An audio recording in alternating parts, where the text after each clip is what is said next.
Buenas, Roberto Carrillo aquí y ahora estamos estudiando el libro de Santiago. Un libro muy especial, un libro distinto, no como las cartas, no, en realidad no está escrito como una carta, no como las otras cartas. Eh, ah, Perdón, no sé por qué eso subió. Em, Quiero leer este versículo porque en realidad este versículo es como el corazón de la carta o epístola de Santiago. Dice, hermanos míos, considérense muy dichosos cuando tengan que enfrentarse con diversas pruebas, pues ya saben que la prueba de su fe produce constancia y la constancia debe llevar a feliz término de la obra para que sean perfectos e íntegros sin que les falta nada. Si a alguno de ustedes le falta sabiduría, pídasela a Dios y él se le dará, pues Dios da a todos generosamente sin menospreciar a nadie. Santiago 1, 3 a 5. Para mí esto es como el corazón de la carta de la epístola de Santiago, porque que nos está llamando a una vida de paz y alegría en Cristo, a pesar de las muchas pruebas que obviamente estuvieron pasando ellos en este tiempo difícil para los cristianos judíos, ¿no? Esto es una de las cartas, una de las primeras cartas, muchos dirán la primera, ¿no? El autor se identifica a sí mismo como Jacobo. Bueno, dice en nuestras Biblias Santiago, siervo de Dios, del Señor Jesucristo, pero no es, bueno, la palabra Santiago es Santiago y Chiago es Jacobo, básicamente. En hebreos Jacobo y en griego es Jacobos. Y en la Biblia, en griego, que está escrito en griego, usa la palabra Jacobo, dice yo Jacobo. Y, y, y él se pone como esclavo de Dios y del Señor Jesucristo. Santiago era, bueno, hay dos más famosos, ¿no? Santiago, el hermano de Juan, que era apóstol, y Santiago, hermano de Jesús, ¿no? Que era el líder en la iglesia en Jerusalén. Leemos de él en Mateo 13, 55, en Marcos 6, 3. También leemos de él en Hechos 12, 17 y en 15, 13. Recuerda cuando tuvieron la reunión grande donde decidieron que los judíos, los gentiles no tenían que convertirse a ser judíos. Eso fue el líder que hizo el anuncio, que declaró el juicio de los apóstoles y ancianos, era Santiago. Entonces sí que era una figura bastante importante. También leemos de él, por supuesto, en 21:18, anciano y pilar de la iglesia en Jerusalén. En 1 Corintios 15:17, testigo ocular de la resurrección, es decir, que él lo vio.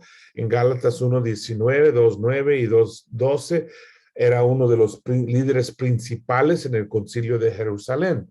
Entonces, Santiago era bastante importante y como ya mencioné, una de las cartas, las primeras, tal vez la primera que fue escrita, es decir, como 45 a 48, tal vez 49, cuando lo escribieron, es decir, que muy pronto, unos 15 a 19 años después de la muerte de Cristo. Bastante temprano, ¿no? Antes del concilio de Jerusalén, y fue escrito en Jerusalén para los judíos cristianos. Y lo más probable, como fue escrito antes del concilio de Hechos 15, la mayoría de las iglesias eran llenos de judíos cristianos. Entonces, la iglesia, recuerda, principalmente fue judíos en el principio. Y entonces, por eso la carta tiene un sabor muy judío, súper judío. Y tiene lenguaje y tiene un estilo, una forma, si estamos hablando de forma crítica de literatura, tanto como los proverbios más bien, y los parece mucho en su forma. Alguien dice que es como un collar de perlas, ¿no? Que enseñanzas una tras otra, tras otra, tras otra, y cada una perla, ¿no? Fue escrito directamente a los 12 tribus de la dispersión. Ya hablé de la dispersión, cristianos judíos que viven fuera de Jerusalén y que o fueron atraídos al paganismo, atraídos a la filosofía de los griegos, atraídos a las otras enseñanzas en el mundo, ¿no? Y era una llamada a vivir la vida del reino de Dios, a vivir la vida cristiana, la vida espiritual, con una serie de enseñanzas importantes. Recuerda, la diáspora era los judíos viviendo en el Imperio Romano, que eran muchos en ese tiempo. Recuerda que en Hechos 2 había judíos de todas estas partes del mundo que se convirtieron entre los 3,000, ¿no? F.S. Bruce, uno de los académicos, dice que la dispersión o diáspora denotaba comúnmente el gran número de judíos que vivían entre los gentiles fuera de Palestina, en las provincias romanas al oeste o en el Imperio Parto más al este. Pero la dispersión a la que escribe Santiago es una dispersión cristiana. Judíos cristianos quizás, pero no menos ciertamente cristianos. Entonces, obviamente está escrito a los cristianos, aunque dice en el principio, dice, Santiago, siervo de Dios y del Señor Jesucristo, saluda a los 12 tribus de Israel esparcidas por todo el mundo. Eran cristianos, pero seguía la forma, ¿no? Y aún el lenguaje de los judíos. William Barclay, otro famoso, ¿cómo se dice? Eredito académico, afirma que Santiago se basa en un sermón judío. Es una jarás que significa ensartar perlas en un collar, que ese dicho vino de Barclay. Escribe, los judíos tenían sus propias teorías de la predicación.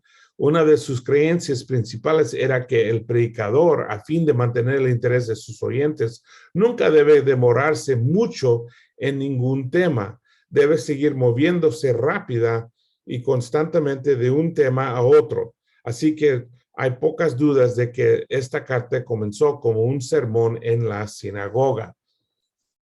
Como ya mencioné, la iglesia era muy judío en ese tiempo. Entonces sigue la forma de un sermón de los judíos. También es una diatriba. Ya he hablado de diatribas. La diatriba con frecuencia se dirige directamente a sus oyentes, presenta un caso, planteado preguntas y respuestas, entabla diálogo con interlocutores imaginarios. Es como una conversación, básicamente. Usa discurso en carácter para articular posiciones que el autor desmantela y emplea fórmulas estándar como cuál es el beneficio o enséñamelo. Entonces, Santiago introduce un tema, luego vuelve a girar para desarrollar ese tema de manera más completa, ¿no? Es otra vez esa perla de collar, ¿no? Esas perlas. Un sermón en cuanto a propósito, un sermón de la sinagoga que anima a los judíos cristianos que viven fuera de Palestina y no ceder a las influencias de la comunidad pagana, la comunidad no cristiana que los rodea. De principio a fin, Santiago promueve la integridad del discípulo a la plenitud que proviene de caminar en la línea recta con nuestras convicciones y creencias. Eso fue Silva. Me encanta esto, este Santiago 2:20, que también es como tema del libro. Dice, ¿qué tonto eres? ¿Quieres convencerte de que la fe sin obras es estéril? ¿No fue declarado justo nuestro padre Abraham por lo que hizo cuando ofreció sobre el altar a su hijo Isaac? Ya lo ves, su fe y sus obras actuaban conjuntamente y su fe llegó a la perfección por las obras que hizo. Así se cumplió la escritura que dice, le creyó Abraham a Dios y esto se le tomó en cuenta como justicia y fue llamado amigo de Dios. Como pueden ver, a una persona se le declara justo por las obras y no solo por la fe. Esta enseñanza es muy importante porque nos ayuda a tener el balance entre obras y fe. Todas las iglesias tienen la tendencia de o depender más a obras o depender más a fe, y siempre hay como una tensión de fe siendo la creencia, siendo la convicción, y salvos por la fe, y obras, cosas que hacemos nosotros, cómo obedecemos, cómo vivimos, lo que se llama su ethos, ¿no? Su praxis, su manera de vivir, cómo practicamos la fe, y la tensión entra ahí. Y básicamente Santiago hace el argumento de que van juntos, ¿no? La fe y la obediencia o la práctica, que hay que tener los dos, y que la fe sin práctica no vale nada, pero tampoco somos salvos por solamente la práctica, ¿no? Bien conocido como un libro práctico, se lee un poco como el libro, como ya mencioné, de proverbios, literatura, sabiduría, es la categoría de esta clase de literatura. Martín Lutero tuvo un gran problema con este libro, porque como su enseñanza era puramente la fe, que somos salvos por la fe, no importa lo que hacemos, pero obviamente Santiago dice que sí importa lo que hacemos, y que sí importa cómo estamos viviendo nosotros como cristianos. Lutero llamó a Santiago una epístola de paja, es decir, que no tenía fuerza, que no tenía mucho valor. Dijo, no considero que sea de autoridad apostólica, ¿no? El libro de Santiago era contra básicamente la doctrina de Martín Lutero. Bueno, mi opinión, ¿no? Él no tenía la autoridad para quitar a Santiago, pero Santiago es muy importante, yo creo, porque nos pone ese balance de obras y fe, que sí somos salvos por la fe en Cristo, pero si esa fe no tiene obras, no vale nada. Entonces van juntos ese balance de que yo puedo mostrar mi fe por mis hechos, ¿no? Mis hechos demuestran mi fe. Es muy fácil, te voy a decir, es muy fácil caer en vivir por hechos, ¿no? Que es tratar de ser salvo por mis hechos. Quiero ser salvo por mis tiempos con Dios, por memorizar las escrituras, por bautizar a mucha gente, por hacer creer mi charla o mi Biblia, mi iglesia, perdón, y que eso me salva, o que queremos mostrar a Dios, tenemos que mostrar a Dios que lo queremos con nuestros hechos, y es muy fácil caer en ese error de querer ganar la salvación. Y es el opuesto.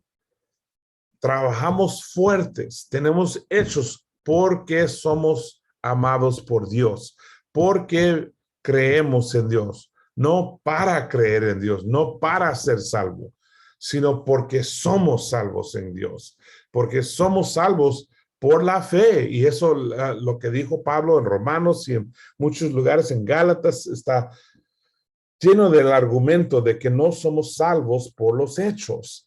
Es decir, que uno puede ser salvo sin leer la Biblia, sin practicar la Biblia, sin hacer nada. Es decir, si uno se bautiza y sale después del servicio y pum, le tumba y lo mata un carro, lo choca y lo mata, es salvo. No tenía que bautizar a cierta cantidad de personas, no tenía que hacer muchas cosas. De hecho, no tenía que hacer nada. Y eso es importante porque aún en nuestra cultura, yo creo que es muy fácil caer en ese error, que yo voy a probar que soy cristiano, voy a probar a Dios mi amor, voy a ganar mi salvación con mis hechos. Y yo creo que el temor que normalmente tenemos es que, bueno, pero si creemos que somos salvos solamente por la fe, entonces todos los hermanos van a caer en pecado y no van a obedecer. Si no es necesario obedecer, a lo mejor nadie va a querer obedecer si podemos ser salvos sin la obediencia. Pero eso no es cierto. Eso básicamente lo que está diciendo Santiago, que no, si no obedeces, si no practicas, si no pones en práctica tu fe, tu fe no vale nada. Es una fe falsa.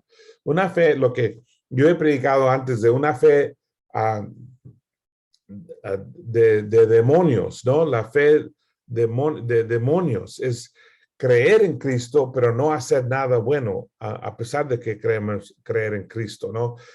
Satanás cree en Cristo. Él no tiene duda de la existencia de Cristo. Él no tiene duda de que Dios es Dios, pero eso no lo va a salvar. ¿Por qué? Porque no tiene las buenas obras que demuestra amor. Todo va juntos. Amor, fe, verdad, obediencia. Todo está conectado. No podemos separarlos. Pero el punto es que la fe nos salva, pero la fe sin hechos no vale nada. Entonces va todo esto juntos. Temas que unifican, habla Santiago de los ricos y los pobres, de la fe y obras, de sabiduría, de la oración, da un discurso de la lengua, el valor del sufrimiento, de las persecuciones, de las luchas, de las pruebas que estamos pasando. Usa la palabra que usan los que trabajan con metal, los que trabajan con plata y con oro, como ellos prueban y limpian y purifican la plata o purifican el oro. Es la misma palabra que usa para describir nuestros retos que tenemos. Ahí está en capítulo 1.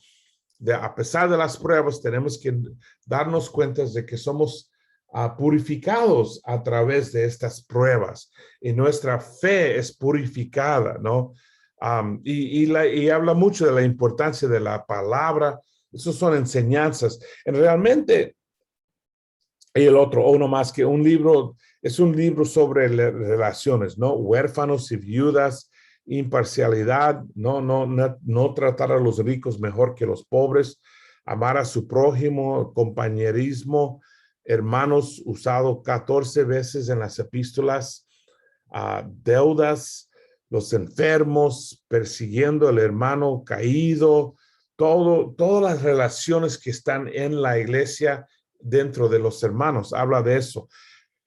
Como está escrito, a los 12 tribus de Israel también tiene 12 lecciones, ¿no? Alguien notó que hay 12 puntos básicamente. Regocíjate en las pruebas, Santiago 1:2-4. Resiste la tentación, 13-15. Descanse en Dios, capítulo 1, 21-22. Aceptar a otros, 12-13. Ayudar a otros, 2:22. Controlar la lengua, 3:9-12. En pos de la sabiduría piadosa, Santiago 3:17-18. Sométate a Dios, 4:7-10. Ejercite la paciencia en el sufrimiento, 5:11. Ore con fe, 5:13-16. Practicando tu fe, Santiago 2:14. Y ser de todo corazón, o en el griego dice, en capítulo 4 dice que tu alma no sea dividida, ¿no? Nosotros usamos la frase de todo corazón, ¿no? De ser entregado completamente, todo corazón. Esos son 12 lecciones, es como esa collar de perlas, ¿no? Las 12 lecciones. Si fueras a predicarlo, tu punto sería, bueno, tendrías 12 puntos básicamente. También Santiago, tanto como Hebreos, conecta las enseñanzas con el Antiguo Testamento, pero a través del Sermón del Monte, ¿no? Cuando habla, si miramos donde dice, por ejemplo, en capítulo 1:2, dice, hermanos míos, ustedes deben tenerse por muy dichosos cuando se ven sometidos a pruebas de todas clases. Mateo 5:10-12 habla de aceptar la persecución y cuando hablan mal de ti con alegría, ¿no? Santiago 1:4 dice, pero procuren que esa fortaleza los lleve a la perfección, a la madurez plena, sin que les falte nada, ¿no? Nos llama a la perfección. Mateo 5:48 dice que sean perfectos como tu Padre Celestial. Capítulo 2, en versículo 13, dice, pues los que no han tenido compasión de otros, sin compasión serán también juzgados, pero los que han tenido compasión saldrán victoriosos en la hora del juicio. Y obviamente ahí Mateo 7, 1 y 2 dice que con la medida que usas para juzgar a tu hermano, también serás juzgado, ¿no? Capítulo 5, en versículo 2, dice,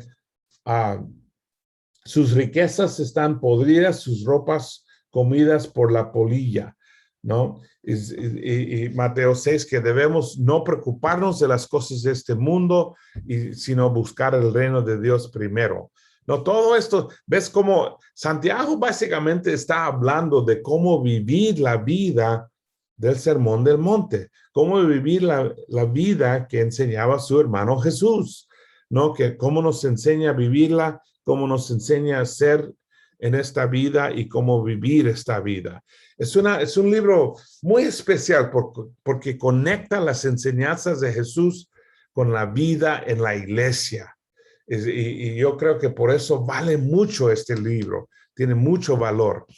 Habla nos llama en el corazón, nos habla en el corazón de nuestra religión que sea genuina, no que no estemos viviendo pretendiendo o siendo religiosos, ¿no? Sino siendo cristianos o seguidores de Cristo genuinos, ¿no? Que lo ponemos en práctica porque es nuestro corazón. No jugar un juego, no vivir una vida religiosa, sino ser personas genuinas, que genuinas en su fe, en su amor, en su práctica, ¿no? En cómo vivimos nosotros y vivir según la sabiduría genuina, la sabiduría de Dios y no ser necios viviendo como el mundo, viviendo como los paganos, viviendo como los religiosos, menos, ¿no? Sino que tengamos una religión pura, práctica, ¿no? Habla de la religión pura, de servir a los pobres, de ayudar a los huérfanos, las viudas. Es una llamada de cómo debemos estar viviendo nosotros como cristianos, como seguidores de Cristo. Me encanta esta carta porque no está hablando de los problemas en la iglesia como las cartas de Pablo, ¿no? No está enseñando una nueva doctrina o llamándonos a la purificación de la doctrina como las cartas de Juan o las cartas de Pedro. No, esto es distinto. Esto nos está llamando a la vida cristiana. ¿Cómo debemos practicar la vida cristiana? Y por eso yo creo que Santiago o San Jacobo, como se llama él, Jacobo o Jacobo, vale tanto. Es un libro tan importante, buenísimo para hacer un estudio, buenísimo para llamarnos nosotros a tener un corazón genuino, una fe auténtica, ¿no? Real, práctica. Para mí, esto es tan importante en la iglesia hoy día, que no seamos religiosos, que no seamos nada más miembros de la iglesia, sino que seamos en realidad seguidores de Cristo, que dan sus corazones a Dios, que viven no con alma dividida, sino todo el alma en las manos de Dios. Entonces, una carta chiquita, 5 capítulos, no muy largo. Deben leerlo, deben conocerlo muy bien. Gracias y ahí paramos esta clase. Chao.